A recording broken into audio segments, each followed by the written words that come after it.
Imagine-toi là, assise dans le silence. Ce silence, ce vide, il n'a rien de paisible. Il est rempli de cris étouffés, de douleurs qu'on ne peut même pas nommer, et pourtant tu les portes. Tu les portes comme une armure, une cuirasse invisible qui te protège, ou du moins, c'est ce que tu crois. Mais au fond de toi, tu sais que cette armure, elle pèse lourd. Peut-être même que parfois, elle t'empêche de respirer. Moi aussi, je connais ce silence. J'ai connu ce silence. Cette armure. Pendant longtemps, elle a été mon refuge, mon illusion de sécurité. Mais voilà, il y a un moment où tu réalises que cette armure n'est pas une protection, c'est une prison. Et ce que je veux te dire aujourd'hui, c'est que derrière ces murs, derrière cette douleur que tu as enfouie si profondément, il y a un trésor. Un trésor qui n'attend qu'une chose, que tu lui donnes enfin la permission de briller. Bienvenue dans Bien avec soi, le podcast conçu pour t'accompagner sur le chemin de la révélation de soi en éclairant tes zones d'ombre pour te permettre de te rencontrer dans ta complétude. Je t'invite à un voyage intérieur où le slow coaching, l'équanimité et la force intérieure sont au cœur de chaque étape.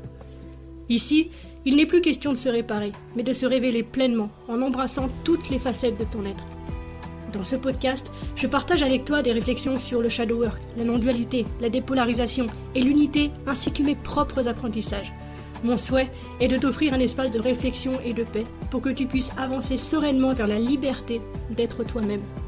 Je suis Marie Perron, coach spécialisée dans le slow coaching et je suis ravie de t'accueillir dans ce tout nouvel épisode. Ce voyage commence toujours par une question. Une simple question qui change tout. Pour moi, cette question s'est posée un jour où je ne pouvais plus fuir la douleur. C'était comme si chaque souvenir, chaque agression, chaque instant de maltraitance était gravé dans mon corps, dans mon esprit. J'étais persuadée que j'étais brisée, que ces morceaux de moi ne pourraient jamais être collés. Mais un jour, cette pensée a traversé furtivement mon esprit. Et si tout cela n'était pas là pour me détruire, mais pour m'ouvrir à autre chose? C'est cette même question que je veux te poser aujourd'hui. Et si toi aussi, tu portais en toi un trésor?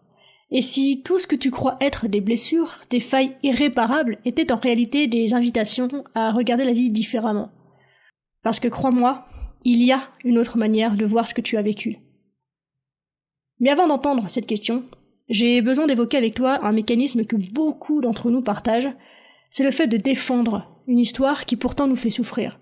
Nous passons tellement de temps à nous accrocher à une version de nous-mêmes définie par nos douleurs, nos traumatismes et nos échecs. Nous la défendons avec acharnement comme si elle était une vérité immuable. Pourquoi ? Parce qu'on s'y identifie. Parce que même si elle nous fait mal, elle nous est familière. Et cette familiarité, on la confond souvent avec une forme de sécurité. Laisse-moi alors te demander quelque chose. Et si cette histoire n'était qu'une interprétation possible ? Et si, au lieu de te définir parce que tu as vécu, tu pouvais commencer à te définir parce que tu choisis de devenir? Et c'est là que tout commence, quand tu acceptes, ne serait-ce qu'un instant, l'idée qu'il existe une autre version de toi, une version où tes blessures ne sont pas uniquement des failles, mais aussi des portes vers une force et une sagesse que tu ne soupçonnes même pas.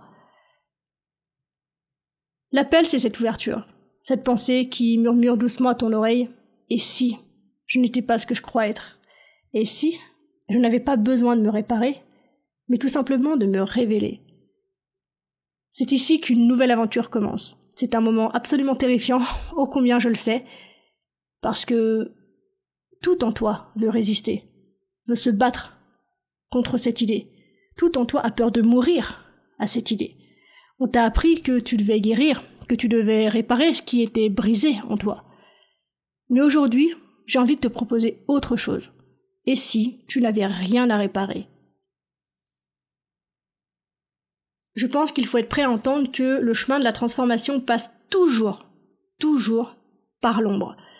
Cette ombre que tu as si longtemps évitée. Pour moi, cette ombre était faite de ces souvenirs enfermés dans une cave, de ces années de souffrance physique, psychologique et sexuelle.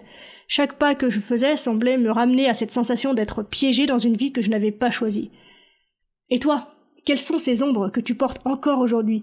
Ces souvenirs, ces douleurs que tu n'oses pas regarder en face? Ces ombres, ne sont pas des ennemis. Elles ont une histoire à te raconter.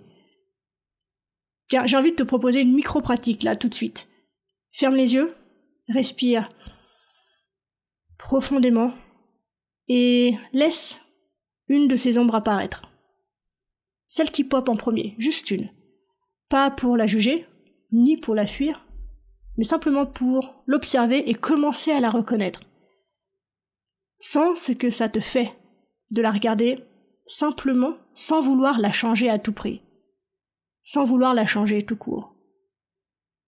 C'est là, précisément là, que se trouve le point de bascule. Le shadow work, ou le travail de l'ombre, c'est cette plongée dans l'ombre. Et c'est une clé, une véritable clé. Non pas pour réparer, pour resserrer un boulon, mais pour révéler ce que tu es. Je me souviens d'une cliente dans mon programme Oxymore qui portait le poids de traumatisme sexuel. Ensemble, nous avons plongé dans cette douleur, nous sommes allés revisiter ces souvenirs, non pas pour l'effacer, non pas pour le changer, non pas pour le nier, mais pour l'accueillir. Et c'est là que la magie opère. Quand tu regardes tes blessures en face, elles deviennent des portes vers ton essence véritable. Et tu vois, tout au long de mon parcours personnel, c'est vraiment ça que j'ai appris et retenu. C'est la leçon qui est le plus revenue sur mon chemin. C'est vraiment que derrière chaque douleur, chaque souffrance, il y a un trésor. C'est pas un peut-être, c'est pas en cherchant bien, c'est une certitude qu'il est là. Un potentiel d'amour, de force, de résilience, tout ça est là. Et le slow coaching, c'est justement cette invitation à ralentir, à cesser de fuir, à regarder en face ce que tu as toujours évité. C'est accepter que tout ce que tu as vécu, même les pires horreurs, n'étaient pas là pour te briser, mais pour te révéler à toi-même. Mais je sais que te dire ça peut sembler facile depuis ma posture aujourd'hui, et peut-être même abstrait ou presque culpabilisant, si tu n'en es pas encore là aujourd'hui.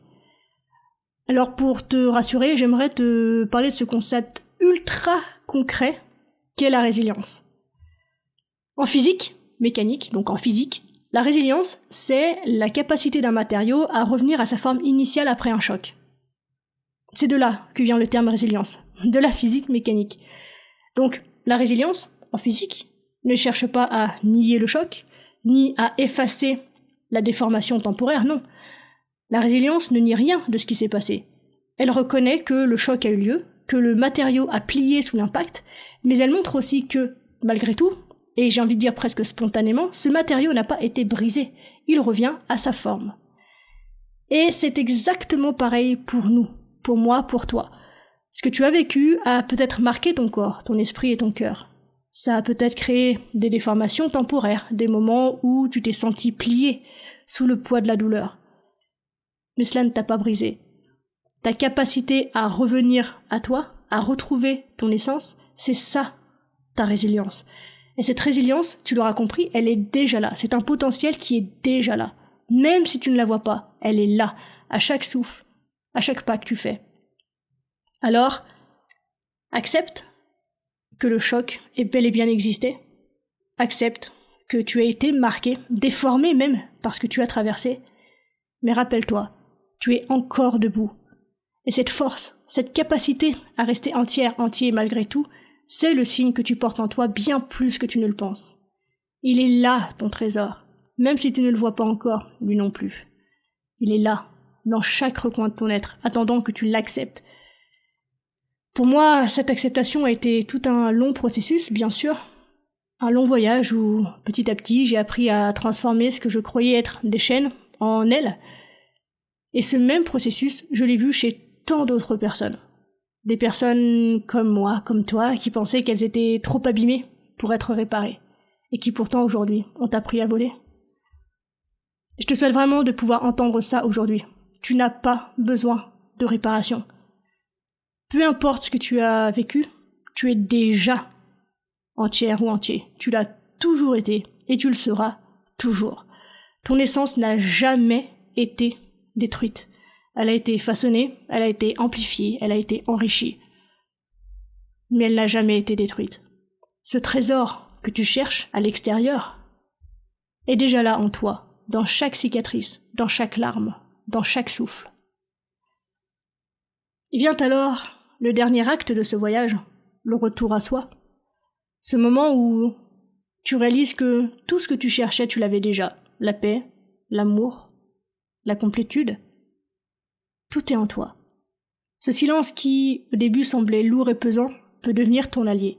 Écoute-le. Laisse-le te murmurer ce que tu as toujours su, mais peut-être oublié ou même refusé d'entendre. Une vérité plus profonde que seul le silence, l'acceptation et l'amour de soi peuvent révéler. Alors je te laisse avec cette question. Et si tu étais déjà tout ce que tu cherchais à devenir? Pour t'aider dans cette réflexion, je te propose encore une pratique très simple. Prends quelques minutes aujourd'hui pour ralentir. Une fois n'est pas coutume, respire profondément, pose une main sur ton cœur et demande-toi, quel trésor en moi attend d'être découvert?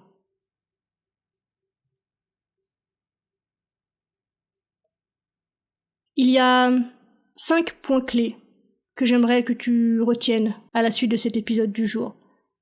5 idées que je sème dans ton esprit et en lesquelles j'ai confiance pour fleurir un jour. La première clé, c'est que je ne suis pas brisée, je suis entière, je suis entier. Le deuxième, c'est que mes blessures sont des portes vers ma lumière. Troisième clé, je porte en moi tout ce que je cherche. Quatrième clé, l'amour de moi-même est le chemin vers l'unité. Enfin, cinquième et dernier point clé, le slow coaching n'est pas une quête de réparation, mais de révélation. Respire profondément. Répète ces 5 phrases que j'ai formulées à la première personne du singulier volontairement. Et laisse ce silence te révéler à toi-même. Je te renouvelle ma proposition de prendre un instant pour te poser cette question. Quel trésor en moi attend d'être découvert? Parce que tu es assise dessus. Et il est temps de le découvrir. On arrive déjà à la fin de cet épisode, merci du fond du cœur de l'avoir écouté jusqu'au bout. J'espère qu'il t'a plu, si c'est le cas, n'hésite pas à me le faire savoir et à m'encourager en mettant 5 étoiles et un commentaire sur ta plateforme d'écoute. Les témoignages et les interactions, ça m'aide simplement à rendre le podcast visible et donc disponible à un plus grand nombre de personnes. Ça ne te coûte rien et c'est vraiment super important pour moi, donc merci infiniment pour ta contribution. Sache que si tu as envie d'aller plus loin sur les notions que j'aborde dans ce podcast, je propose des accompagnements de coaching, donc si cette voix t'appelle, sens-toi libre de me contacter, t'as tout ce qu'il faut pour ça dans la description, et nous verrons ensemble ce qu'il est possible d'accomplir. Voilà, on se retrouve très vite dans un nouvel épisode, d'ici là, prends soin de toi, sois reconnaissant envers la vie, et surtout n'oublie jamais que tu es la personne la plus importante de ta vie, et que de ce fait, tu mérites ce qu'il y a de meilleur. Je nous aime. À la revoyure.